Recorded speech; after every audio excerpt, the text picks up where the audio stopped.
élus au suffrage universel direct bénéficient d'une assise populaire à nul autre pareil. C'est normal de maintenir l'élection au suffrage universel, c'est un moment clé de la vie politique, il faut que les citoyens choisissent le chef de l'État. Il n'est pas question de remettre cela en cause. En revanche, en faire le détenteur exclusif du pouvoir exécutif, qui nomme aux emplois civils et militaires, et avoir un Parlement qui lui soit inféodé, parce que le mode de désignation de nos députés chez nous font que les parlementaires se considèrent comme étant des députés d'un tel, d'Abdoulaye Wade en l'occurrence, et non pas des représentants du peuple. Et on a un autre problème qui est l'indépendance insuffisante de la justice, y compris de la justice constitutionnelle. Donc, ce qui fait qu'en réalité, tout le pouvoir politique est concentré entre les mains d'un seul homme. Et en réalité, il faudrait des institutions fortes. C'est-à-dire, le jour où un homme frappé de démence accéderait au pouvoir, quelle est notre garantie? Aucune garantie. Donc il faut encadrer, il faut rationaliser, il faut amoindrir, il faut diversifier le pouvoir, il faut séparer le pouvoir. C'est ça une démocratie. Oui. Tout cela n'est-il pas donc un problème de démocratie? Parce qu'on a l'habitude de dire que chez nous en Afrique, la démocratie est à l'état de processus. Ce n'est pas encore achevé. Mais nous avons considéré au Sénégal, et nous nous sommes targués pendant très longtemps d'être une vitrine démocratique et même d'être une démocratie ancienne. Alors qu'en réalité, on se rend compte que nous sommes encore en voie de démocratisation. Qu'est-ce qui justifie cela, qu'on soit considéré comme une démocratie ancienne? Parce qu'on vote depuis longtemps. Aussi, mais il n'y a pas que le vote pour faire une démocratie. C'est absolument insuffisant. C'est une condition nécessaire, mais insuffisante. On vote depuis longtemps, dites-vous. C'est vrai. Mais nous avons eu la chance, parce qu'il faut contextualiser les choses.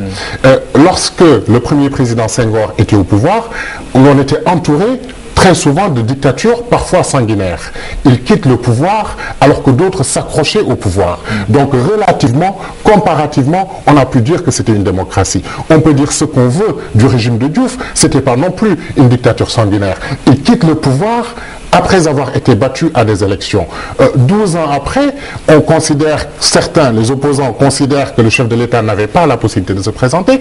Il se présente quand même, on considère que c'est une régression démocratique. Bref, la démocratie est une quête perpétuelle et ça nous renvoie à notre propre image. On a considéré longtemps qu'on était une vitrine démocratique. C'est relativement vrai si on se comparait à d'autres pays, mais depuis très longtemps, y compris dans la sous-région, d'autres, dans certains domaines, nous donnent des leçons de démocratie. Parce que le processus électoral n'est même pas fiable.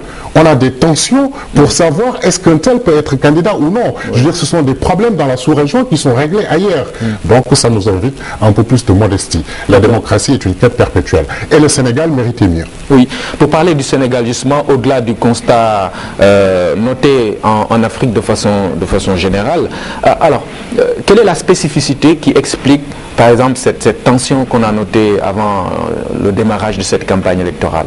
Oui, alors, on a parlé tout à l'heure d'une raison d'ordre structurel, l'enjeu de l'élection, l'omnipotence du président. On va maintenant parler d'une autre raison qui, elle, est conjoncturelle. Qu'est-ce qui se passe dans le contexte actuel du Sénégal? Quelle est la conjoncture? En réalité, tout le débat a été pollué par la candidature du président sortant. On considère qu'il y a une violation de la Constitution. Et tout le monde est absolument saturé de ce débat. Est-ce qu'il peut être candidat? Est-ce qu'il ne peut pas être candidat? Les juristes éminents de ce pays se sont prononcés. À l'écrasante majorité, ils ont considéré qu'en interprétant la Constitution, les articles 27 et 104 combinés ne permettent pas au président de la République de briguer un autre mandat. Lui-même a eu à dire, devant les caméras de télévision, qu'il avait verrouillé le nombre de mandats, qu'il l'avait bloqué, qu'il ne pouvait plus se représenter. Peut-être a-t-il changé d'avis en cours de route, mais la Constitution, elle, n'a pas changé. Donc, il semblerait qu'il y ait une violation de la Constitution. Alors, le parti au pouvoir n'est pas en reste, a convoqué un séminaire international invitant des Français et des Américains et un Américain pour nous expliquer notre propre Constitution chez nous. Je dis ça parce que maintenant on dit qu'il y a ingérence alors qu'on a invité des étrangers à jeter un regard sur notre... Bref, des interprétations divergentes et on considère en majorité chez les juristes de chez nous qu'il y a une violation de la Constitution. C'est ça, d'un point de vue conjoncturel, qui aggrave les choses. C'est-à-dire qu'il y a un candidat qui est le président sortant, qui n'est pas n'importe qui n'aurait pas le droit de se présenter, j'utilise le conditionnel, et le Conseil constitutionnel a validé sa candidature, donc ça pollue tout le débat, c'est ça la crispation. Je veux dire, Abdoulaye Wade aurait considéré qu'il n'a pas le droit et ne se serait pas présenté, on n'aurait pas ces violences. Donc ce qui explique spécifiquement le contexte actuel du problème, c'est cette violation alléguée de la Constitution par le candidat sortant. Les règles du jeu ne sont pas très claires. Et quel impact maintenant, parce que bon, c'est vrai que c'est un débat qui a pollué pendant un moment le landerneau politique, mais là, on est quand même en campagne électorale. L'impact de ce débat dans le jeu électoral, dans la campagne électorale, ce sera quoi finalement? Alors, c'est une très bonne question. C'est-à-dire qu'il s'est passé une chose simple. L'opposition s'est figée, s'est braquée. Tout son combat était qu'Abdoulaye Wade n'aille pas aux élections. Oui. Compte tenu du passé de la justice constitutionnelle, nous parlerons peut-être plus tard de la justice constitutionnelle, on pouvait envisager l'hypothèse la plus probable qui soit la validation de la candidature par le Conseil constitutionnel. C'était l'hypothèse la plus probable. Or, l'opposition, tout son combat, c'était qu'il ne faut pas qu'il soit candidat. Sans doute qu'il fallait mener cette bataille, ça a été mené, mais il aurait fallu en même temps se préparer à l'hypothèse de devoir l'affronter, parce que cette hypothèse-là était la plus probable. À mon sens, ce combat n'a pas été très bien enclenché, parce que maintenant il est candidat, il va falloir l'affronter, et l'opposition est figée sur le fait qu'il ne devait pas être candidat. Cette bataille a été menée, elle a été perdue, il y a un autre combat qui est maintenant de l'affronter par la voie des urnes. Oui, une question qui va venir, c'est, je veux dire, il y a cette propension pour l'opposition à maintenir ses discours sur la candidature du président durant la campagne. Alors, ça va lui profiter ou ça va la desservir, cette opposition? C'est de très bonne guerre de la part de l'opposition. Parce que maintenant, qu'est-ce qui va se passer? C'est-à-dire que le candidat Abdoulaye Wade va se présenter et l'opposition va souligner aux yeux de l'opinion nationale et internationale que cette personne qui se présente, en notre sens, a violé la Constitution. Donc vous ne pouvez pas confier un nouveau mandat à quelqu'un qui ne respecte même pas la charte fondamentale dont il était l'initiateur. Donc c'est un jeu où l'opposition a des arguments à l'appui. Le président va essayer de convaincre qu'il avait le droit de présenter un nouveau mandat. Donc c'est de ce point de vue-là que le débat va se positionner. D'accord. Alors la problématique électorale aussi chez nous, c'est, vous l'avez dit tout à l'heure, la justice constitutionnelle, arbitre du jeu. Pourquoi elle pose problème? La justice constitutionnelle pose problème parce qu'elle est dans une situation très délicate chez nous. En réalité, le propre d'une société civilisée est que le contentieux se règle par voie judiciaire. Monsieur Ning, vous et moi, si nous avons un contentieux, que nous n'arrivons pas par la médiation, par la conciliation à nous entendre, nous saisissons le juge qui dit le droit. Et force doit rester à la loi. Si vous avez tort, vous devez exécuter la décision de justice. Si j'ai tort, je dois exécuter la décision de justice. Là, on est en matière politique. C'est de la justice politique. Le Conseil constitutionnel, comme le dit si joliment mon ami le professeur Ismaël Madior Fall, est entre le marteau du droit et l'enclume de la politique. Ce ne sont pas que des considérations strictement juridiques. Quoi qu'en disent les juristes positivistes et normativistes. C'est de la justice politique. Le droit constitutionnel vise à encadrer des phénomènes politiques. Les encadrer juridiquement, mais encadre tout de même des phénomènes politiques. Donc c'est un point très sensible. Et ça pose problème parce qu'il y a une tentation naturelle du pouvoir politique de ne pas laisser le juge en général être indépendant, le juge constitutionnel en particulier, y compris dans les grandes démocraties. La Cour suprême des États-Unis a dû arracher son indépendance et créer de toutes pièces le contrôle de constitutionnalité des lois qui n'était pas prévu dans les amendements de la Constitution américaine. Le Conseil constitutionnel français est exactement aujourd'hui l'inverse de ce que le constituant originaire voulait qu'il fût. Il a arraché son indépendance. Depuis de 92 à maintenant chez nous, cela fait 20 ans, le Conseil constitutionnel n'a pas réussi à être le tiers médiateur, le pacificateur, le régulateur du jeu politique. Pourquoi il n'arrive pas à l'être? Ça tient à plusieurs facteurs. Le premier facteur, c'est le mode de désignation. Il faut briser le monopole présidentiel. Comment voulez-vous que 5 juges désignés par le président de la République puissent être indépendants à l'égard de celui qui les a nommés? C'est pas cohérent.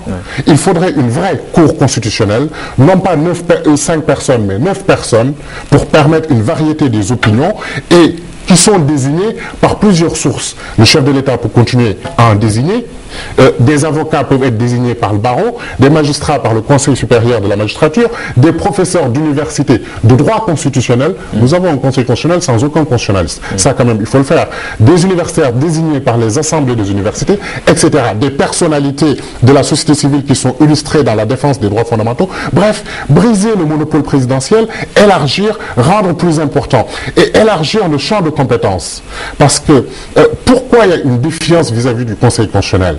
Dans le langage populaire, on les appelle les incompétents, parce qu'ils rendent systématiquement des déclarations d'incompétence. Mais si un juge ne dit pas le droit, alors c'est la porte ouverte à la violence. Parce que si vous ne dites pas le droit, si vous ne pacifiez pas le jeu politique, vous laissez les protagonistes face à face parce que le droit n'a pas été dit ou a été mal dit. Oui, mais quand même, là on peut remarquer qu'ils disent le droit, je veux dire, qu'ils rendent des décisions de justice, interprètent des textes qu'ils n'ont pas rédigés. Je veux dire, dans un article même dans la presse, un des juges se serait défoulé, dit-on, sur les rédacteurs de la Constitution, accusés d'être à l'origine de toute cette confusion. C'est très facile. Oui. Le texte le plus clair qui soit est toujours sujet à interprétation. Et le jeu du juge est nécessairement, systématiquement, d'interpréter les textes. Bien sûr que les juges ne sont pas enserrés dans un étau et ne sont pas obligés de dire les universitaires sénégalais dans l'écrasante majorité ont raison, mais l'article 27 et l'article 104 n'avaient même pas besoin de toutes ces polémiques, tant ces articles sont très clairs. Sans doute qu'on aurait pu davantage préciser, mais on peut toujours davantage préciser. Lorsque les acteurs du jeu politique ne sont pas de bonne foi, il est de bon ton d'accuser le texte de ne pas avoir été clair. Le texte ne me semble pas flou en l'occurrence. Et d'ailleurs, la décision qu'a rendue le juge constitutionnel, on l'a rue et relue, il a oublié d'être pédagogue. C'est-à-dire, ce qu'on lui demandait, ce n'était pas simplement de valider ou non la candidature du président sortant. C'était de nous dire sur quels arguments juridiques il se fondait pour valider cette candidature. Et là, nous sommes restés sur notre fin. Et je disais que cette suspicion précédait même le contentieux actuel. C'est-à-dire que de tout temps, à chaque fois que le pouvoir politique est en cause, le juge constitutionnel a tendance à pencher du côté du pouvoir. Ou alors à se retrancher derrière son incompétence. Vous savez, les spécialistes du contentieux constitutionnel auraient pu vous dire très facilement dans quel sens le juge aurait tranché. C'était évident. Pourquoi? Et dans les pays de common law, les anglo-saxons, lorsqu'ils ont un contentieux, regardent quels sont les précédents jurisprudentiels. Dans quel sens le juge a l'habitude de trancher. Et compte tenu du contexte actuel, dans quel sens le juge va trancher. Il était évident que le juge constitutionnel sénégalais allait valider la candidature d'Abdoulaye Wade. Compte tenu des facteurs que vous venez de décrire. Alors finalement, le vrai arbitre, le vrai juge, c'est le peuple. On a l'habitude de dire cela aussi. Mais là aussi, on doit le constater, le verdict populaire est souvent contesté en Afrique. Ça, c'est l'élément décisif de notre scrutin. La sincérité du scrutin. Vous l'avez dit, l'enjeu de l'élection, c'est ce qui permet aux souverains, en dernier ressort, indépendamment du juge, du président sortant, des autres candidats, le peuple sénégalais, c'est lui qui est souverain. C'est à lui de sanctionner positivement ou négativement le bilan du président sortant et de choisir éventuellement un autre président. Donc c'est ça l'enjeu. Et le véritable enjeu maintenant, ça va être la sincérité du scrutin. Parce que si le scrutin est sincère, à mon avis, nous avons les élections présidentielles les plus ouvertes de toute l'histoire du Sénégal. Personne n'est en mesure de prédire aujourd'hui ce qu'il va en sortir. Je dis bien personne. Personne. Faisons le tour d'horizon. Le président sortant, il ne peut pas se permettre de faire de nouvelles promesses. En tout cas, il ne peut pas se contenter de promesses. Il a un bilan de 12 ans. On dira très bien, vous voulez un nouveau mandat de 7 ans, mais qu'avez-vous fait pendant 12 ans? Et ce bilan, chacun se fera son opinion. Oui. Il est plus que mitigé. Les réalisations concrètes, les gens disent oui, il y a des infrastructures, mais à quel coût? À quel coût? Est-ce que ce n'était pas exorbitant? Très bien. L'aspect symbolique même, l'aspect symbolique. C'est-à-dire, quelle est l'image, quelle est la perception qu'on a aujourd'hui de l'homme politique sénégalais? Les fonctions étatiques semblent avoir été quelque peu avilies. Ce qu'on entend le plus souvent, c'est impunité, arrogance, extravagance, désinvolture. Et ça, c'est pas bon. Donc, si on juge le président sortant sur un bilan, c'est toujours très difficile pour un président sortant parce que lui est comptable d'un bilan. Oui. Donc, on va juger sur ce bilan. Il semble qu'il y ait une désaffection désaffection, pour le moins, un rejet massif même, on pourrait dire, à l'égard du candidat sortant, d'après ce que l'on peut percevoir. Donc, on ne peut pas dire quel sera le pourcentage d'Abdoulaye Wade. Il me semble improbable qu'il puisse recueillir 50% des suffrages au premier tour ou même au second tour. Faisons le tour d'horizon des autres candidats. Prenons les anciens fils spirituels de Wade, appelons-le comme ça. Idriss Seck, Macky Sall, Cheikh Tidiane Gadio. Bon. Indéniablement, ils ont des profils de présidentiables. Indéniablement. Du fait de leurs compétences et de leur expérience. Mais, ils sont comptables, en partie, du moins, du bilan du régime libéral. Et l'élection présidentielle n'est pas une histoire de vengeance personnelle. Que n'ont-ils dit pendant tout le temps qu'ils étaient au régime?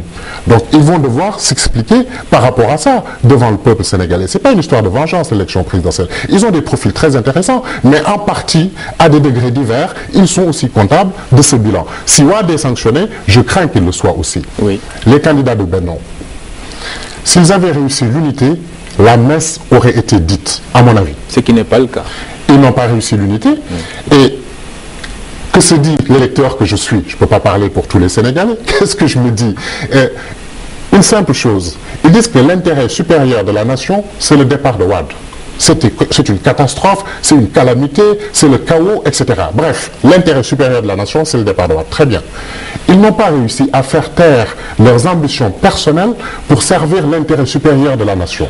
Ils veulent être calife à la place du calife. Ils ne sont même pas capables de faire primer cet intérêt et ils me disent, mais votez pour moi, il y a un problème. Vous êtes d'accord avec moi que de ce point de vue-là, il y a un problème. Et les profils sont exceptionnels. Je veux dire que ce soit Niasse ou Tanor, d'excellents profils. Mais je crains que cette division au sein de Benno, alors même qu'il y a une erreur politique, parce qu'ils savaient dès le départ qu'ils ne réussiraient pas à l'unité. Ils ont tenu le pays en haleine pendant des mois, pendant des années, sur cette candidature de l'unité qui était utopique. On savait que Moustapha Niasse irait à l'élection, même s'il n'était pas désigné par Benno. On savait que Tanor irait à l'élection, même s'il n'était pas désigné par Benno. Cheikh Bamba Dièye et Macky Sall ont été plus honnêtes de ce point de vue-là, en disant on va à l'élection parce qu'on ne sera jamais des candidats de Benno et on va être. Parlons de Cheikh Bamba Dièye justement, pour parler d'autres candidats comme ça rapidement. Je pense qu'il pose des jalons pour le futur. Son profil est extrêmement intéressant, il est encore jeune. Pas encore d'expérience gouvernementale, pas encore d'expérience internationale pour que moi, je puisse lui confier les clés de la maison Sénégal. Maintenant, les électeurs restent libres. Parmi les candidats indépendants, Amsatou Sidibé, c'est une fierté et un honneur pour les femmes de ce pays. Que cette femme, professeure de droit, juriste éminente, avec une forte personnalité, puisse briguer le mandat des Sénégalais. Elle n'a pas d'appareil de parti, ça c'est l'inconvénient. Et puis, nous sommes dans un contexte sociologique où est-ce que les Sénégalais sont prêts à désigner une femme comme chef de l'État? J'en serais très honoré si c'était le cas, mais je pense que ces chances sont moindres. Ibrahima Fall, c'est un candidat indépendant atypique. Au Sénégal, les candidats indépendants n'ont pas beaucoup de chance. Mais un candidat indépendant de ce profil-là, nous ne l'avons pas encore eu. Pourquoi? Parce que nous sommes dans un contexte où on a besoin quand même de réhabiliter les valeurs. On a compris que faire de la politique, c'était aussi avoir un sens élevé de l'État et être relativement désintéressé par les choses purement matérielles. Et indéniablement, du point de vue de l'éthique, il a cette qualité-là. L'expérience gouvernementale n'est même pas approuvée. Je veux dire, ministre de l'Enseignement supérieur, ministre des Affaires étrangères, doyen de la fac, très cultivé, très compétent, etc. Et du point de vue de la situation de notre pays, nous sommes un petit pays. Excusez-moi, un grand pays comme ça par ce que nous représentons, mais 12 millions de Sénégalais, 200 000 km², je veux dire géographiquement, économiquement. Donc nous avons besoin d'un chef d'État qui connaisse très bien la scène internationale, qui soit capable de vendre l'image du Sénégal et de lever des capitaux qui permettront de financer notre développement. Et de ce point de vue-là, son expertise peut être très utile. Bref, une façon de vous dire que c'est une élection extrêmement ouverte. Ce qui sera décisif, ce sera la sincérité du scrutin. Si le scrutin est sincère, personne n'est capable de prédire ce qui se passera. Oui, justement, par rapport à cette sincérité du scrutin, vous avez vu qu'il y a une mission d'observation de l'Union européenne. Le pouvoir même donne des gages et ouvre le scrutin à tout le monde. Tout toutes les conditions, dit-il, ce pouvoir, sont réunies pour une élection sincère au Sénégal. Alors, finalement, donc, est-ce que on peut penser à des fraudes ou quelque chose comme ça? Il faut souhaiter, il faut espérer que le scrutin soit sincère. Autrement, c'est le chaos dans le pays. Je pèse bien mes mots. Si le scrutin n'est pas sincère, c'est le chaos dans ce pays. D'abord, l'opposition et une bonne frange de la population considèrent qu'il y a une première violation de la Constitution, qui est la candidature du président. Si l'opposition accepte malgré tout d'aller aux élections, le moins qu'on puisse attendre du pouvoir, c'est que le scrutin soit sincère. Mais, il n'y a rien à attendre de ce côté-là des pouvoirs en général. Je ne dis même pas du pouvoir de Wade, des pouvoirs africains, des pouvoirs en général.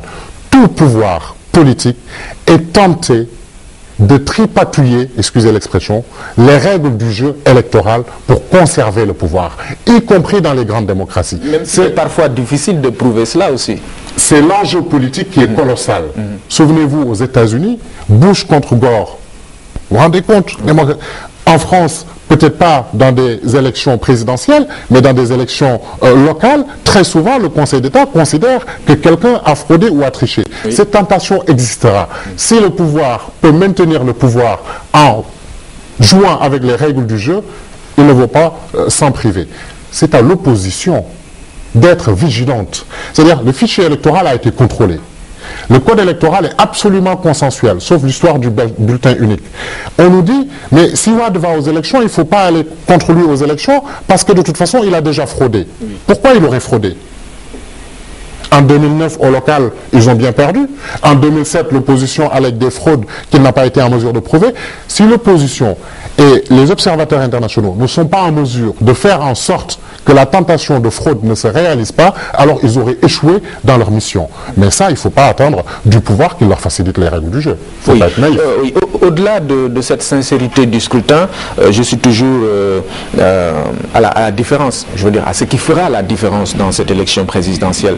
Ce qui sera aussi décisif, comprenez-le, c'est le discours. Hein? Ça, c'est la norme.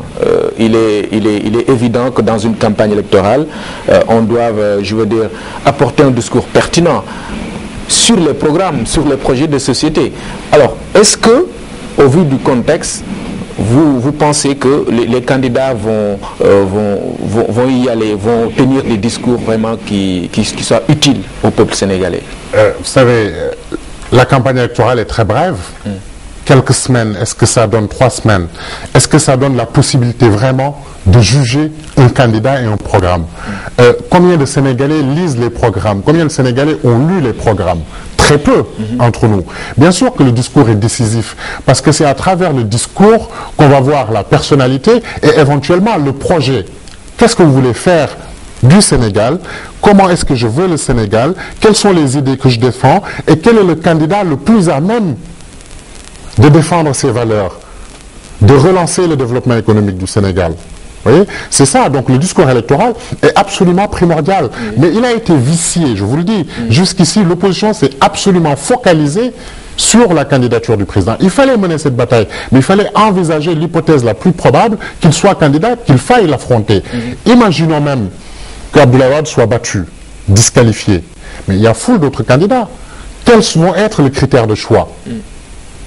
C'est en ça que votre question est pertinente, que le discours va être important. On a l'habitude de dire, et je pense que la paternité en revient au général de Gaulle, que l'élection présidentielle, c'est la rencontre entre un peuple et un homme. Donc l'équation, la dimension personnelle est très intéressante. Parce que quand on lit les programmes, je fais le tour, globalement, à quelques exceptions près, c'est des déclarations d'intention. Un programme politique est plus précis que ça. Il est chiffré. C'est-à-dire, vous dites, la crise de l'énergie, comment vous réglez ça? La réponse n'est pas, je vais convoquer des états généraux de l'énergie. La réponse est, progressivement, je vais mettre l'énergie solaire. Je vais mettre tant de milliards que je vais trouver où pour réparer ce qui existe déjà. Je vais former éventuellement des ingénieurs. C'est un exemple parmi d'autres. La santé, pareil, vous budgétisez, vous êtes... Mais des déclarations de principe, les états généraux disent... Bon, c'est très vague comme programme politique. Et le plus souvent, ces programmes se ressemblent. Parce que tous les partis d'opposition se réclament de la charte des assises nationales. Alors, les assises, ça a été un moment formidable de communion. Mais enfin... L'électeur a besoin de dissocier les choses. Si tout le monde se réclame des assises, ben on n'a qu'à convoquer les gens qui ont dirigé les assises et leur confier le pays. L'élection présidentielle est d'une autre nature. On désigne un individu. Et alors, pas nécessairement sur la base de son programme, mais sur la base de sa personnalité, des valeurs qu'il défend, parce que malheureusement chez nous, beaucoup de gens n'ont peut-être pas les moyens d'aller au-delà. Vous êtes en train de dire que les débats de fond seront certainement relégués au second plan. Ils le sont déjà. Ils le sont déjà, les débats de fond. Parce que, qu'est-ce qui va m'intéresser, moi par exemple, dans les critères pour choisir un chef d'État? Mais ce qui m'intéresse, c'est de voir d'abord un authentique démocrate. C'est le premier critère. Un démocrate authentique qui a fait la preuve qu'il est vraiment attaché à la démocratie. Ça, c'est extrêmement important. Quelqu'un qui a des valeurs qui transcendent les biens matériels. Quelqu'un qui n'est pas obsédé par l'argent. Parce que ce que nous avons vu est assez déplaisant en réalité. Vous voyez? Donc quelqu'un qui va se mettre au service du pays, qui va tout de suite restaurer l'état de droit en acceptant d'amoindrir aussitôt élu ses propres pouvoirs présidentiels, qu'on n'est plus un monarque. Parce qu'il envisage l'hypothèse où on élirait quelqu'un qui n'a pas ces mêmes vertus, qu'on puisse le canaliser. Quelqu'un capable de relancer le développement économique du Sénégal. Comment? C'est-à-dire que ses compétences soient avérées, ne souffrent aucune contestation. J'ai souvent entendu de la part de certains candidats indépendants que la fonction de président, c'était pas vraiment un métier, etc. Mais ça requiert des compétences. Oui. Il faut des connaissances pratiques, il faut savoir comment fonctionne l'appareil gouvernemental, il faut comprendre les enjeux de la scène internationale, il faut comprendre la sociologie politique du pays. Enfin, c'est plusieurs critères comme ça. Je veux dire, il faut être immédiatement opérationnel. On n'a pas besoin de quelqu'un qui va tâtonner le temps de composer son équipe, de trouver ses marques. Non, quelqu'un qui connaît déjà l'appareil d'État, qui peut fonctionner immédiatement. Donc, bien sûr qu'il y a un discours de fond qu'il faut analyser, mais je vous dis que l'équation personnelle est extrêmement importante dans cette élection. L'équation personnelle, c'est l'ego. Je veux dire, on peut séduire durant la campagne électorale, mais à l'épreuve, ce n'est pas évident. On n'est pas forcément compétent pour diriger un pays. Tout à fait vrai, mais ce ne sont pas ces 3 semaines-là qui sont décisives. Les gens vont voir tout ce qui va se passer pendant la campagne, etc. Certains indécis vont se décider. La plupart des Sénégalais se sont déjà décidés. Donc, ce n'est pas dans ce laps de temps-là qu'on va faire l'élection. Le profil idéal du candidat, le profil du candidat idéal, autant pour moi, c'est quoi exactement? Mais ça n'engage que moi. Je viens de vous le dire. Quels sont les critères de cet homme d'État-là? Un authentique démocrate, quelqu'un qui a un sens élevé des valeurs, des compétences qui ne souffrent aucune discussion, une expérience interne et internationale avérée. Et Dieu sait si parmi nos candidats, il y en a certains qui remplissent ces critères. Il y en a, ils sont beaucoup, ils sont nombreux. Pas tant que ça. Ah oui?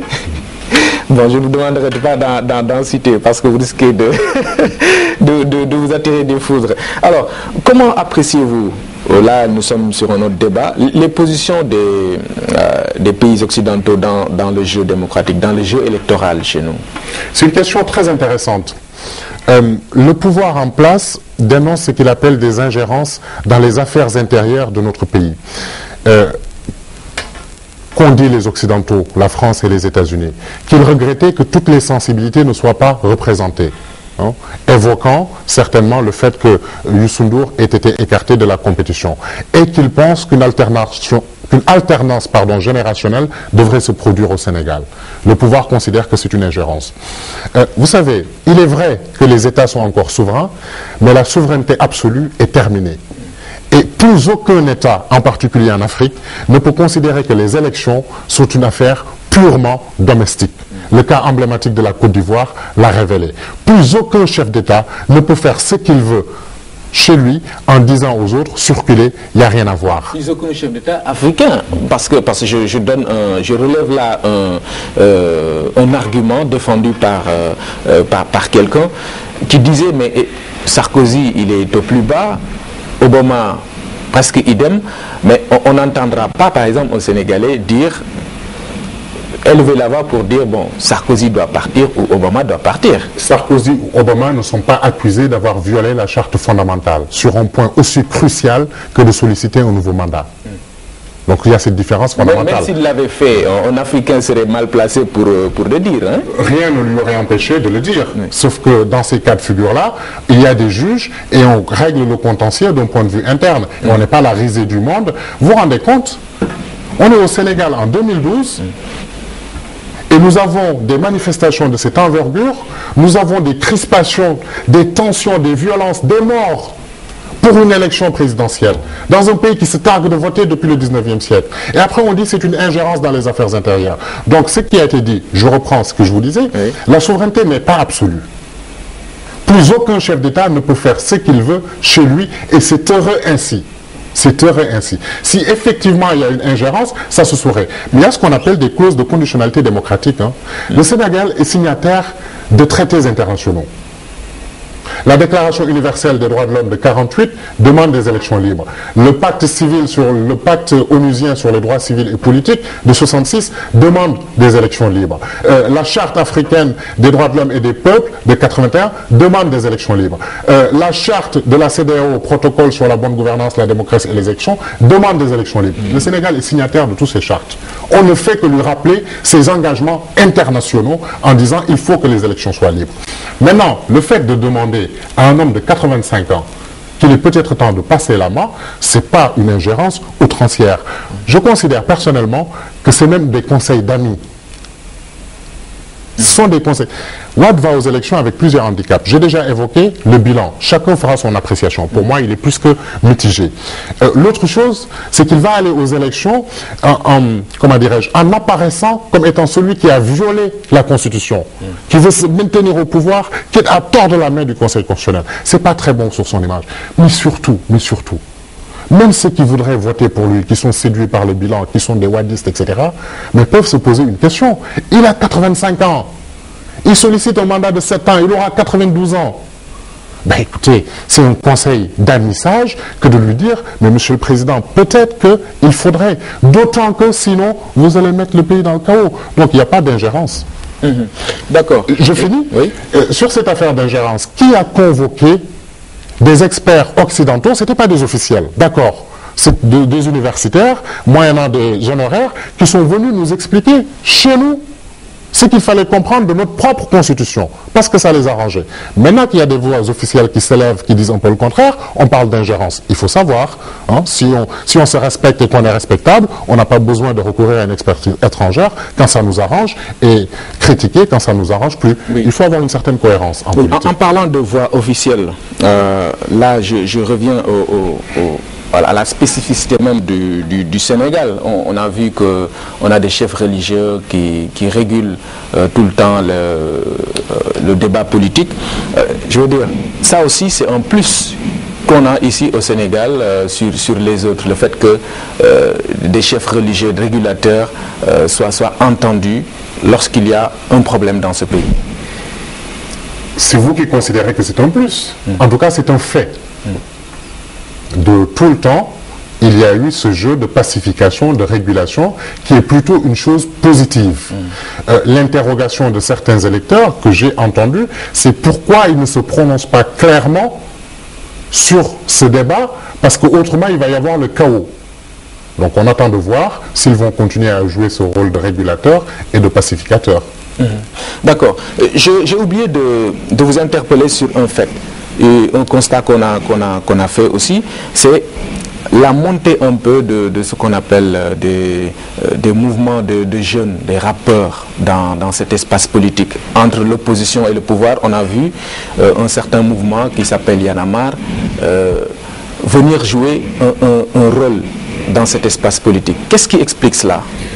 Je suis assez fasciné par ce phénomène. Les explications peuvent être multiples à mon avis. Le mouvement Y en a marre a profité du Forum social mondial qui se tenait sur le campus il y a un an, janvier-février dernier, pour distribuer des tracts. Et puis moi, j'ai vu des tracts et je me suis dit, mais ils en ont marre de quoi? Et donc vous allez sur le site, vous voyez, ils font un diagnostic de la situation sociale du pays. Ils en ont marre de cette situation, la vie chère, le problème de l'énergie, les libertés fondamentales qui régressent. Et puis ils ont un plan d'action derrière. Et ils ont l'intelligence de dire aux jeunes, mais inscrivez-vous massivement sur les listes, parce qu'en démocratie, ce qui fait la différence, c'est la carte d'électeur. Donc ils ne sont pas subversifs, ils ne sont pas insurrectionnels. Ils se veulent des démocrates qui vont sanctionner par une carte d'électeur. Ils vont plus loin, ils refusent toute récupération politicienne et disent que le vote est libre et secret. nous incitons les jeunes à faire leur choix. Nous n'avons pas de consigne de vote à faire. Alors pourquoi ils ont eu cet impact, cette importance? Un discrédit de la classe politique traditionnelle. Un discrédit. On a renvoyé dos à dos le parti au pouvoir et l'opposition classique. C'est la réalité. Parce que ce sont des jeunes, 25-30 ans. La majorité de notre population a 25-30 ans. Alors que nous avons une classe politique qui a 70 ans. Il y a quelque chose qui ne va pas. On ne parle pas le même langage. Y'en a marre parle le langage des jeunes. Alors on peut les traiter avec le mépris qu'on veut, ils vivent les réalités des jeunes, ils parlent le langage des jeunes. Les hommes politiques ont déserté ce terrain-là, n'y sont que pour des besoins purement électoralistes. C'est ça qui explique le succès de Y'en a marre. Oui, mais au final, est-ce qu'ils ont été jusqu'au bout de leur logique? Parce que au départ, inscrivez-vous, etc. Après on a vu quand même qu'ils ont été aux côtés du mouvement du 23 juin, aux côtés donc de l'opposition, ce qui a permis à certains responsables du pouvoir de les accuser carrément d'opposants. Il est évident qu'ils sont contre le pouvoir en place. Oui. Ça, c'est pas un scoop, c'est une évidence. Maintenant, l'opposition est très large. Et vous ne les avez jamais entendus dire votez pour un tel ou votez pour un tel. Ils convoquent les opposants, ils échangent avec des problèmes, ils disent aux électeurs choisissez en fonction. Et le 23 juin, ce qui s'est passé, il n'y avait pas qu'il y en a marre dans la rue. Toutes les franges de la population sénégalaise sont venues dire touchez pas à ma constitution. D'accord. Merci beaucoup, M. Ousmane Khouma. Merci, monsieur. Je crois qu'on a fait le tour. Merci en tout cas. Je rappelle, mesdames, messieurs, qu'il est enseignant-chercheur à l'université Cheikh Anta Diop de Dakar, docteur en droit public et sciences politiques. Merci beaucoup. Merci. Ça a été un plaisir de vous avoir sur ce plateau. Mesdames, messieurs, merci à vous d'avoir suivi. On se retrouve dimanche prochain pour un autre numéro de Point de vue.